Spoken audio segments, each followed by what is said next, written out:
inshallah do të shoh. Bismillahirrahmanirrahim. Alhamdulillah wahda wassalatu wassalamu ala man la nabiyya ba'd wa ba'd. Hamdi, adhurimi janë për Zotin xhallashanuhu, atë adhurojmë dhe vetëm prej tij ndihmë dhe falje kërkojmë. Dëshmojmë dhe deklarojmë se nuk meriton të adhurohet askush tjetër me të drejtë përpos Allahut një, dhe dëshmojmë dhe deklarojmë se Muhamedi sallallahu alaihi wasallam është robi i Allahut dhe i dërguari i tij i fundit. Paqeja dhe bekimet e Zotit qofshin për të, familjen e tij, shokët e tij, ata të cilët e pasuan dhe e pasojnë rrugën e tij deri në ditën e gjykimit. Është më të vërtet një kënaqësi personale për mua e filloj fjalimin në këtë natë me porosinë e Muhamedit sallallahu alaihi wasallam, i cili ka porositë dhe ka thonë: "Men la yashkuru an-nas la yashkuru Allah." Ai që nuk i falenderon njerëzit, nuk e falenderon as Zotin. Ju falenderoj nga zemra që me të vërtet këto derse kalun disa ditë nuk u ndalen, dhe arsyeja që nuk ju ndal është prezenca e juve, dikush vazhdimisht e dikush kush ka pas mundësi. Ky libër, edhe pse ne gjatë jetës tonë kemi mësuar me dietarët më eminent të fesë islame në qytetin e Muhamedit sallallahu alaihi wasallam, është libër që ka nevojë prindi ta mëson me bashkëshortën para fëmijëve, ta mëson me fëmijët e tij kur të bëhen, dhe t'ua mëson të tjerëve çdo musliman dhe muslimane. Arsyeja është se librat e besimit akides është një neglizhencë e madhe që neglizhohen nga ana e muslimanëve, për arsye që nuk është duke u punuar, spjeguar sa kanë nevojë muslimanët sot të mësojnë besimin e tyre për Zotin xhaleshanu. Çdo ditë do mësojmë gjëra që me të vërtet do shtojnë dashurinë tonë për ta mësuar atë që kërkon Zoti nga ne. Ne, si besimtar i ummeti Muhamedit sallallahu alaihi wasallam, që Zoti në Kur'an nuk ka folë shumë për Muhamedin sallallahu alaihi wasallam. Mirë po janë hadithet e tij që i kanë rujt muslimanët me xhelozi, që nuk ka fe, as nuk ka shkencë në botë. Sa ju ka kushtu shkencës Koranit, pastaj shkencës të hadithit Muhamedit sallallahu alaihi wasallam nga muslimanët e vërtet. Dhe ne, kur thojmë jemi ummeti Muhamedit sallallahu alaihi wasallam, atë ka dërguar Zoti me mëshirë për gjitha botrat, dhe ne si trashëgimtar të tij dhe pasues të traditës së tij, duhet të ecim hapave të tij, që t'i përkujtojmë njerëzimin, që të largohen nga idhujtaria drejt tauhidit, njësimit Zotit xhaleshanu. Ta luftojmë çdo çështje që Zoti nuk e don tek njerëzit mbi sipërfaqen e tokës. Autori thot, për çështjeve është çështja e dytë, Allahu nuk pranon që të shoqërohet askush me të në adhurim, qof melek i afërt apo profet i dërguar. Argument për këtë është thënia e Allahut xhaleshanuhu: xhamit janë për adhurimin e Allahut, prandaj mos ju lutni askujt krahas Allahut. Surat Jin ajeti 18. Allahu nuk e pranon shirkun, adhurimin e dikujt tjetër bashkë me të, qoftë ai që adhurohet melek, i afërt i tij, qoftë profet, e çfarë do qoftë të gjithë nga me lajket dhe profetet, janë robër të Zotit xhaleshanuhu. Allahu e don nga njerëzimi tauhidin, njësimin e tij, që të adhurohet si vetëm, pa i shoqëruar diçka tjetër në adhurim. Në qoftë se njeriu i bën shirk Allahut duke adhuruar dikë tjetër për ka ti, apo në vend të tij ka rënuar qëllimin praktik me të cilin është ngarkuar, pra ka rënuar qëllimin për të cilin është krijuar. Për arsye që Allahu xhalla shanuhu në Kur'an ka thënë: "Wa ma khalaqtul jinna wal insa illa liya'budun." Nuk e kam krijuar xhinët dhe njerëzit vetëm që të më adhurojnë mua. Wa ya'budun, dietar kanë thënë yuwahhidun, që ta njësojnë Allahun në adhurim. Allahu i Madhëshëm thot, me të vërtetë xhamit janë kushtuar vetëm Allahut, prandaj mos ju lutni tjetër veç Allahut. Mos ju lutni askujt tjetër veç Allahut xhalla shanu. Mos ja kushtoni askujt tjetër asnjë prej dy llojeve të lutjeve, qof lutja mesele, kërkesë, apo qof lutja adhurim, dua al-mesele wa dua al-ibade. Pjesa me të vërtetë xhamit janë kushtuar vetëm Allahut, tregon se xhamit janë ndërtuar për hir të Allahut dhe për të adhuruar vetëm Allahun, pa i shoqëruar asgjë në adhurim. Pjesa pastaj mos ju lutni, nënkupton, mos ja kushtoni asnjë prej dy llojeve të lutjes dikujt tjetër përveç Allahut. Vllaznitë të nderuar, në ato vende të fesë islame, kur ka dominuar besimi i pastërt në Zotin, në ato vendet e botës islame, kur ka dominuar besimi i pastërt në Zotin xhalla shanuhu, nuk ka asnjë varr në oborret e xhamive. Dietarët e fesë islame dhe studiues botnor, kur kanë arritur në xhamit që kanë jetu sundu muslimanët në Endelus për 8 shekuj, nuk kanë gjetur në asnjë xhami ndonjë varr. Arsyeja që nuk kanë gjetur varre në xhami kanë qenë pasues të vërtet fitrës, natyrshmërisë, besimit në Zotin xhalla shanuhu. E kanë kuptuar qartë se nuk bën të bashkohet në xhami adhurimi i Zotit xhalla shanuhu dhe adhurimi i dikujt tjetër që mirret për Zotin xhalla shanuhu. Mirë, për në vendet tjera të botës dhe në vendin tonë fatkeqësisht, njerëzit nuk e kanë kuptuar ashtu që duhet kuptuar ndarjen e adhurimit dhe respektimit. Ne respektojmë njerëzit të gjallë dhe të vdekur. Dhe ka thonë Muhamedi sallallahu alaihi wasallam, thyrja e ashtit muslimanit vdekur është sikur thyrja e ashtit muslimanit të gjallë. E pastrojmë, ja falim xhenazën, e varrosim, mirë po, kushdo që tjetë prej muslimanëve të vdekur, ashtu që do të vjen në komentim, nuk lejohet dhe nuk meriton të vendoset mes neve dhe Zotit xhalla shanuhu, për arsye që Allahu xhalla shanuhu ka kërku që të adhurohet ai dhe të mohohet çdo send përveç tij.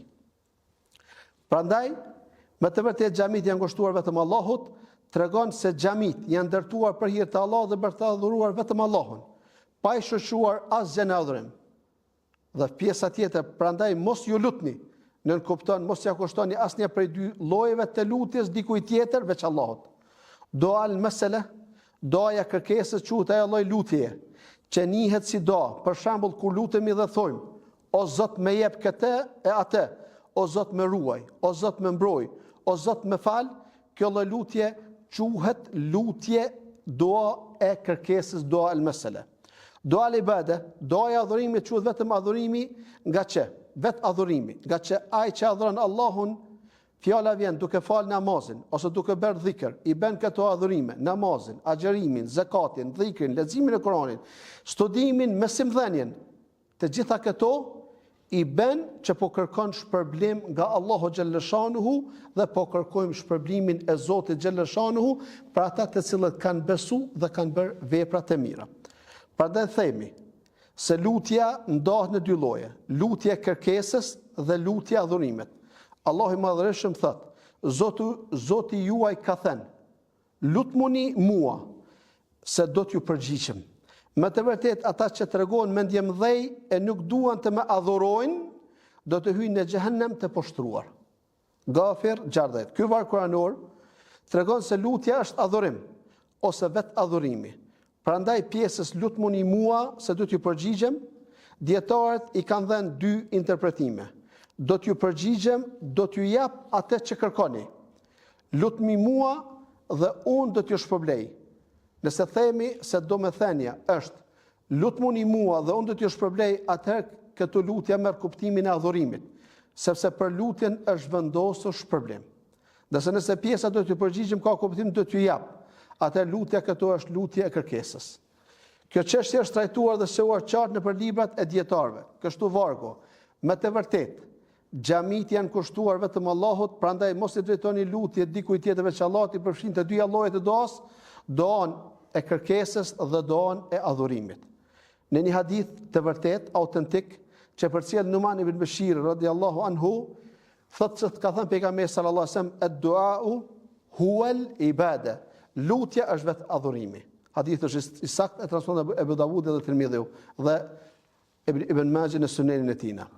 Allahu nuk lejon që ti shoqërohet dikush apo diçka tjetër në adhurim. Dikush mund të mendojë se nëse një krijesë arrin në një pozitë të mirë, atëherë mund të merret si ndërmjetës për të arritur te Allahu. Sigurisht që krijesat me pozitat më të mira të Allahut janë engjujt dhe profetët. Mirë po autori i librit i ka përjashtuar ata nga një gjë e tillë.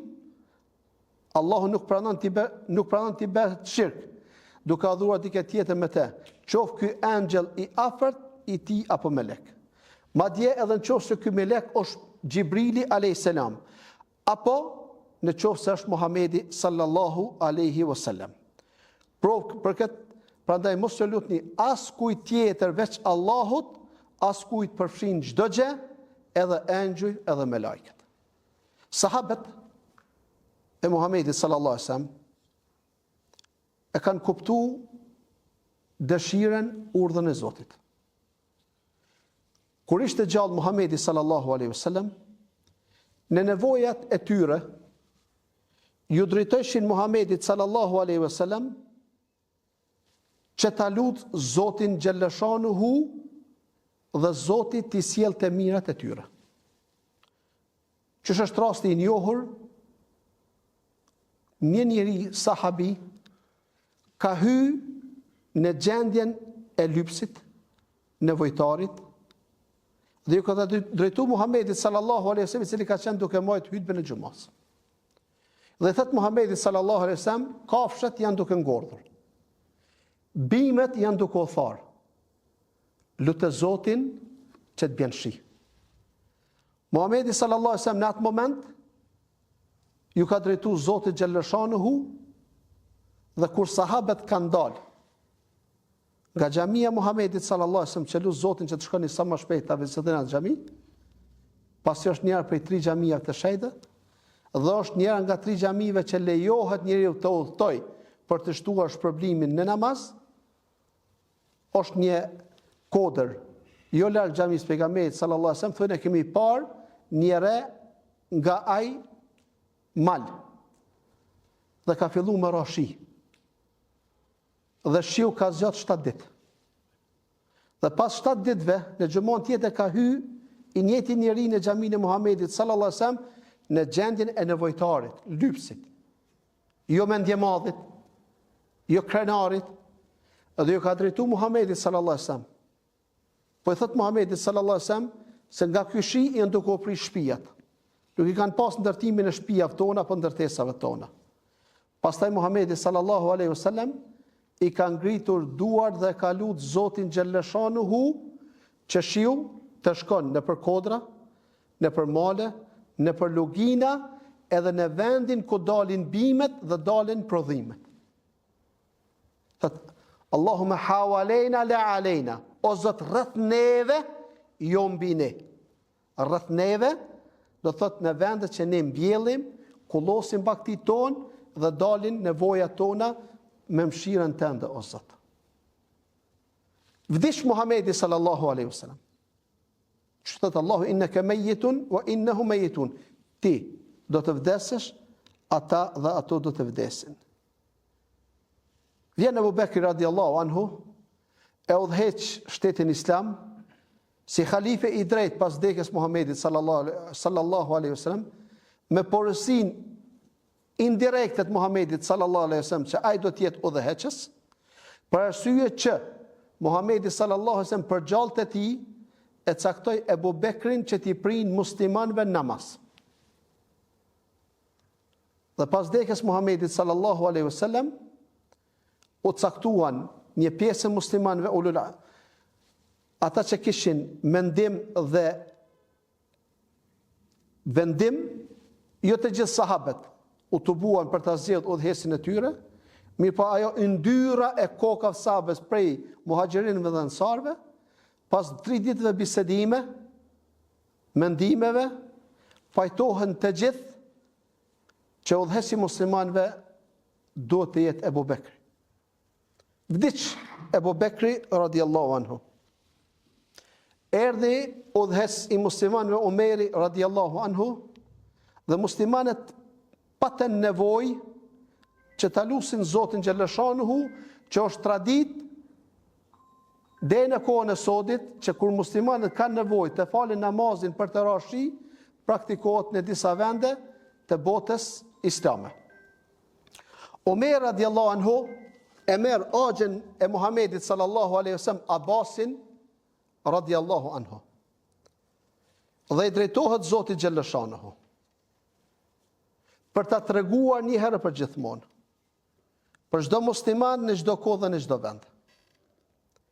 Ne fatkeqësisht shohim njerëz që kanë marrë zota përpos Zotit, varre të ndryshme në qytetin ton, në vendin ton dhe në vendet e botës. Dhe mendojnë që ata do t'i bëjnë dobi në nevojat e tyre, qofshin ato të fesë apo të dynjas.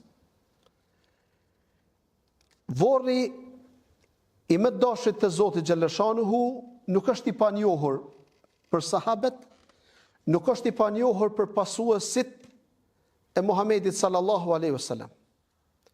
Në qoftë se nuk dihen kush janë këta të vdekur në qytetin ton, rrethinën ton, në vendin ton dhe në botën islame në përgjithësi, askush nuk ka dyshim që ky varr është varri i Muhamedit sallallahu alaihi wasallam.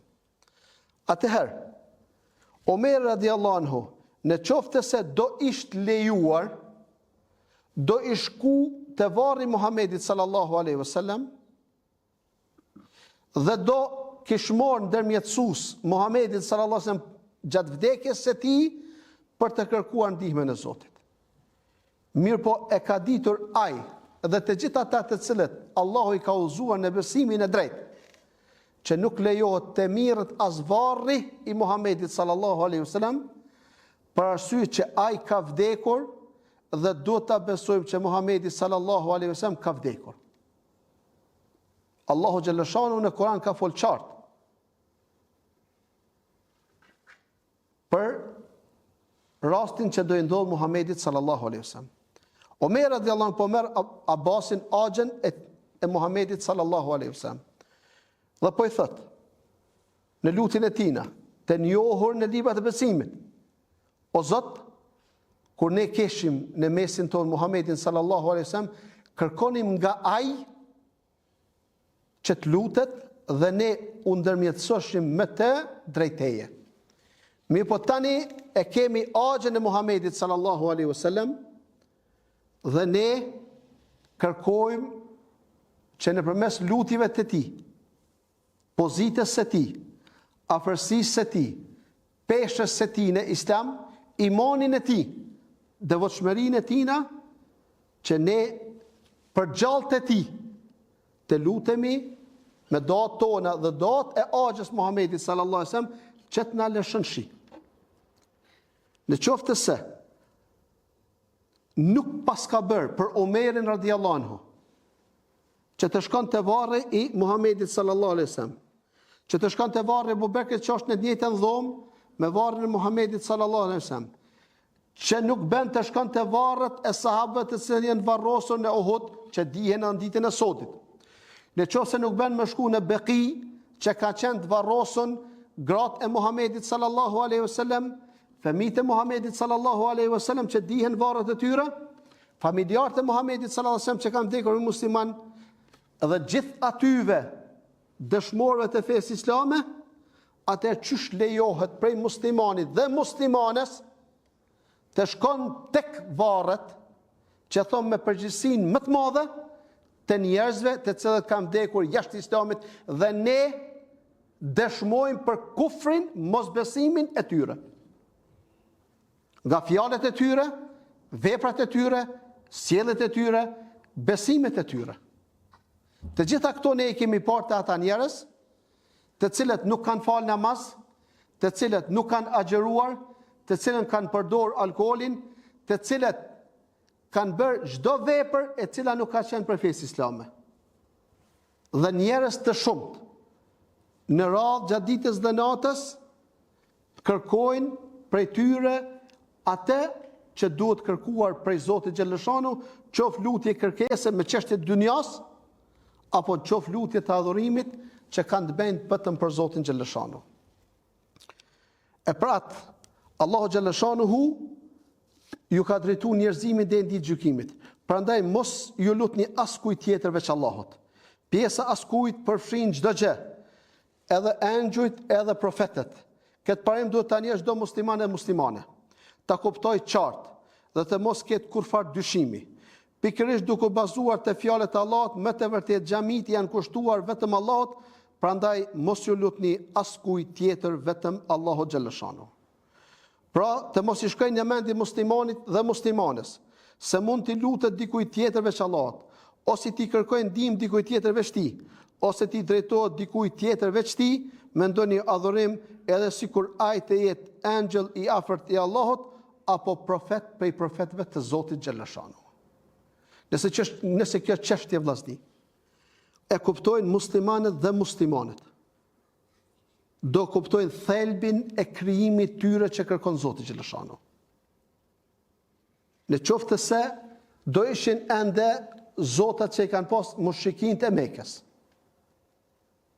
që pejgamberi sallallahu alaihi wasallam pas çlirimit të Qabes në vitin e 8 të fesë islame, që e ka shliru apo të 9, dhe i ka thy me dorën e tij dhe ka thonë wa ja'a al-haq wa zahaqa al-batil, erdhe vërteta dhe u zhduk e kota, dhe ka urdhëruar Khalid ibn Walidin me shku me e thy një prej idhujve që i kanë adhuru, në qoftë se ata do të riktheshin te disa muslimanë që me të vërtetë janë të dobët besim, thonë jo, nuk lejohet mi adhuru këta për arsye që këta kanë qenë vend adhurimet e mushrikinëve në kohën e Muhamedit sallallahu alaihi wasallam.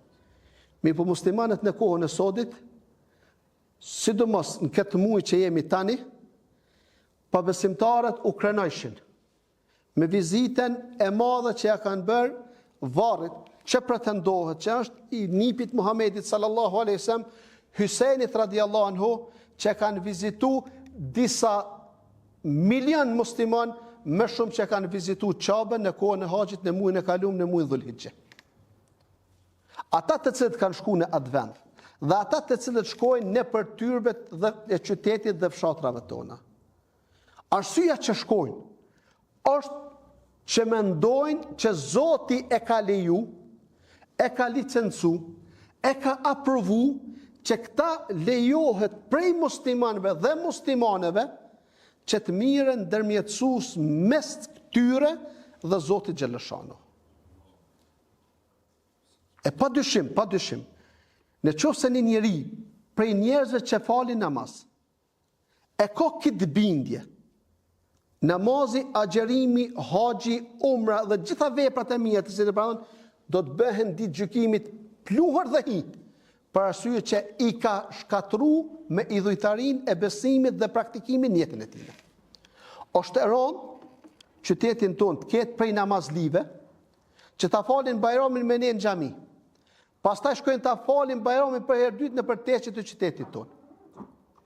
Jam befasu si hoxh kur kom pa emisionin, kur kom pa disa namazdi qytetit tonë të cilët kanë shkuar dhe kanë rifalur Bajramin në atë vend për arsye që e ja ka liju vetveten, ja ka licencu vetvetes që aty nuk ka diçka të keqe më shku.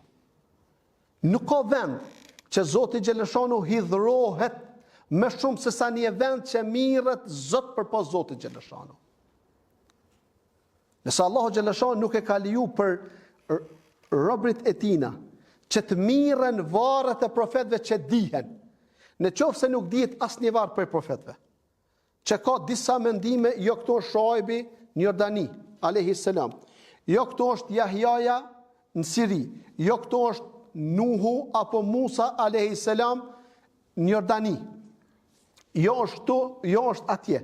Në qoftë se gjitha varrës e profetëve të Zotit ka disa mendime për prezencën dhe vendin e saktetina, nuk ka kundërshti mes muslimanëve, çifutëve, krishterëve dhe gjitha feve që varri i Muhamedit sallallahu alaihi wasallam në qytetin e Medinës dihet dhe vazhdon të dihet deri në ditën e gjykimit. Në qoftë se këtu, të ky imrim, të ky veli, të ky evlija i Zotit Xheleshanu, të vula e gjithë profetëve, Allahu Xheleshanu kur ka dërgu profet, ka dërgu për fshatin, qytetin, apo vendin cilën kanë jetu, ndërsa ka dërgu Muhamedit sallallahu alaihi wasallam me shirë për gjitha botrat. Në qoftë se nuk qenë ka e lejume që ta dhurohet aj, të mirët ndërmjetësus Muhamedi sallallahu alaihi wasallam, atëherë qysh lejohet prej muslimanit dhe muslimanes të shkojnë të njerëzit të cilët nuk ka qenë besimtar dhe kanë vdekur si idhujtar dhe do të ringjallën si idhujtar dhe vendi i tyre do të jetë zjarri i xhenemit përgjithmonë, dhe kjo do të jetë besimi çdo muslimani dhe muslimanes për atë person i cili i bën veprat e idhujtarëve, çuç i kemi fatkeqësisht një pjesë të madhe të prisave që fatkeqësisht i emërtojnë me emrin shehler apo dervish apo me hyj të tyre. Obligim i neve si prisa fetar dhe juve si xhamat është me i tregu familjarëve, me i tregu të gjithëve që ai që merr dikon tjetër me adhuru përpos Zotit Xheleshanu, Allahu nuk e don. Allahu nuk e pranon. Allahu hidhrohet me të dhe përfundimi i atij që mendon se dikush ka cilësi, aftësi të barabarta me Zotin, apo fatkeqësisht disa mendojnë që velia është edhe më i madh dhe me superfuqi më të madhe se Allahu Xheleshanu, të sqarohet një herë për gjithmonë që ai i cili vdek me këtë besim, me këtë akide, me këtë tauhid të tina në zemrën e tij, do të jetë prej banorëve të xhenemit dhe do të jetë prej atyre që më të vërtet e kanë hidhur Allahun Xheleshanu më së shumti. Tashmë dihet dallimi që ekziston, vllazëni midis nebi, profet dhe rasul i dërguar. Çdo i dërguar nuk është edhe profet, ndërsa çdo profet është edhe i dërguar. Nebi quhet personi të cilët janë zbuluar dispozitat shariatike dhe është urdhëruar t'ia komentoj ato një populli që e pranon atë, ose mund të mos jetë i urdhëruar që t'ia komentoj. Rasul quhet një person të cilët janë zbuluar dispozitat e fesë ose një libër dhe është urdhëruar t'ia komentoj një populli kundërshtues. Një populli kundërshtues. Kjo çasohet më shumë nëse lexojmë fjalën e Allahut, ku thotë Allahu xhallahu, ne nuk kemi sjell para teje o Muhammed asnjë të dërguar e asnjë profet që djallit të mos i ndërhynte në leximin e tij. Pra Zoti vërtetoi se edhe rasuli është i dërguar, kësaj edhe nebi është i dërguar dhe urdhëruar ta komentoj të vërtetën. Kujt ja komentoj? Ndjekësve dhe pranuesve të këtij profeti. Si shembull kemi profetët e Ben Israelve, të cilëve sa herë që vdiste një profet, Zoti e zëvendësonte me një tjetër. Ky profet ishte urdhëruar prej Zotit që të komentonte ligjet ose disa ligje. Ky quhet nebi profet. Ai mund të urdhëroj që t'ia komentonte një populli të tërë ose zbulesa ishte vetëm për të, pa qenë i urdhëruar që ta komentoj. Në ndritjen e këtij shpjegimi mund të kuptohet një prej dy interpretimeve të dietarëve për sa i takon fjalëve të profetit. Në ditën Muhamedi sallallahu alajhi wasallam thotë, në ditën e Kiametit do të ketë profet që nuk kanë as kënd me vete. Hadithi son Imam Buhariu me numër 5752. Mund të ketë ndodhur që thirrjes së tij nuk është përgjigjur askush, ose nga se është komentuar vetëm atij dhe jo dikujt tjetër. Ky keni sqarim i komentatorëve të librit mes dallimit nebi dhe rasul. Muhamedi sallallahu alajhi wasallam ka qenë nebi në fillim, pastaj është bërë rasul, ku Allahu xhaleshanu ka ngarkuar për m'ia komentu sahabëve fen islame dhe ka dalë në kodën Safa që lut Zotin xhaleshanu të shkoni dhe të kryeni umrën me Safas dhe Mervës dhe i ka thirr popullin e vet dhe i ka tregu që Zoti xhaleshanu e ka obligu, e ka ngarkuar për m'ia tregu të vërtetën. Dhe i ka thënë pejgamberi sallallahu alajhi wasallam në atë histori të gjatë mes tij dhe familjarëve të tij, pasi i ka thirrur fis. Dhe në të buar dhe i thësë sikur unë t'ju them juve që mbrapa kësaj kodës, që është një kodër e vogël, është një ushtri, a do të më besoni? I populli i Mekës, të gjithë pasi kishin jetuar me të 40 vite, i besojnë. I thonë, të besojnë. Thëtë atëherë Allahu me ka urdhëruar mu dhe me ka dërguar tek ju që t'i leni adhurimin e zotave dhe ta njësoni Zotin xhaleshanuhu. Agja i tij Ebu Lehebi i thët a për këtë në këtë buar, i thët të bellek. Malku qofsh të thafshin duar ty dhe shpërndahen njerëzit dhe fillon lufta mes besimit dhe mos besimit, e cila nuk është ndalë dhe nuk do të ndalet derisa të kenë mbi sipërfaqen e tokës një person i vetëm i cili nuk e njeh Allahun xhaleshanu dhe i bën shirk Allahu xhaleshanu. Do shta ne një ditë do lejmë davetin, do na rrok përtatësia, neglizhenca, mi po dine se djalli me ushtarët e tina deri në ditën e fundit do vazhdojnë luftën për mi largu njerëzit nga besimi, rruga e drejtë e vërtetë. E lutim Allahun xhaleshanu xhela xhelaluhu që të na bëj prej atyre të cilët e kuptojnë mirë besimin dhe atë që kërkon Zoti xhaleshanu, që nuk lejohet muslimanit dhe muslimanes që të merr mes tij dhe Zotit ndërmjetësime. Qofshin ato me lajke, qofshin ata profet të Zotit xhaleshanu, qoftë edhe pranë varrit Muhamedit sallallahu alaihi wasallam. Ata të cilët kanë vizitu varrin e Muhamedit sallallahu alaihi wasallam, kur shkojnë te varri i tina i jepin selam. Edhe pse me i dhon selam Muhamedit sallallahu alaihi wasallam, me çu salavat për të, lejohet nga çdo vend mbi sipërfaqen e tokës. Thot pejgamberi sallallahu alaihi wasallam, Allahu ka krijuar melajke, të cilat ju belliguna an ummeti selam, të cilat melajke të cilat mi përcjellin selamet e ummetit tim. Mi përcjellin selamet e ummetit tim. Ndërsa ata të cilët shkojnë në xhaminë e pejgamberit sallallahu alaihi wasallam, pasi të arrijnë në Medinë, preferohet që të vizitohen 3 par varreza. Vorri i Muhamedit sallallahu alaihi wasallam dhe Ebu Bekrit, vorret e sahabëve në Beki dhe vorret e shuhedave të Uhudit. Çfarë duhet bërë në këto 3 vende? T'i japim selam, ashtu që jepim selam të vdekurët tanë në varrezat e Berkosit. Ta lusim Zotin xhaleshanu për neve dhe për ata, dhe jo të kërkojmë prej tyre nevojat tona apo nevojat e familjarëve tona. Kjo është njësimi tauhidi Allahu xhaleshanu, ashtu që e lexojmë çdo recat të namazit, duke thonë iyyaka na'bud wa iyyaka nasta'in, vetëm ty të adhurojmë dhe vetëm prej teje ndihmë kërkojmë, dhe adhurimi në qoftë se nuk është ndërtuar në njësimin e Zotit xhaleshanu, ai adhurim nuk do të pranohet dhe i tërë lodhja të cilën e kanë bërë njerëzit gjatë jetës së tyre do të jetë në ditën e gjykimit pluhur e hi dhe do të ringjallen, do të vdesin dhe do të ringjallen si idhujtar, si mushrikin, mirë po shirku o shirk përveç që ndru, zavendësu zotat e idhujtarëve të Mekës me zotat të cilët janë marrë në vende ndryshme edhe në vendin ton fatkeqësisht. Zoti na uzoft, na forcoft në fenë e tina. Aqulu qawli hadha astaghfirullahi li wa lakum fastaghfiru innahu huwal ghafurur rahim.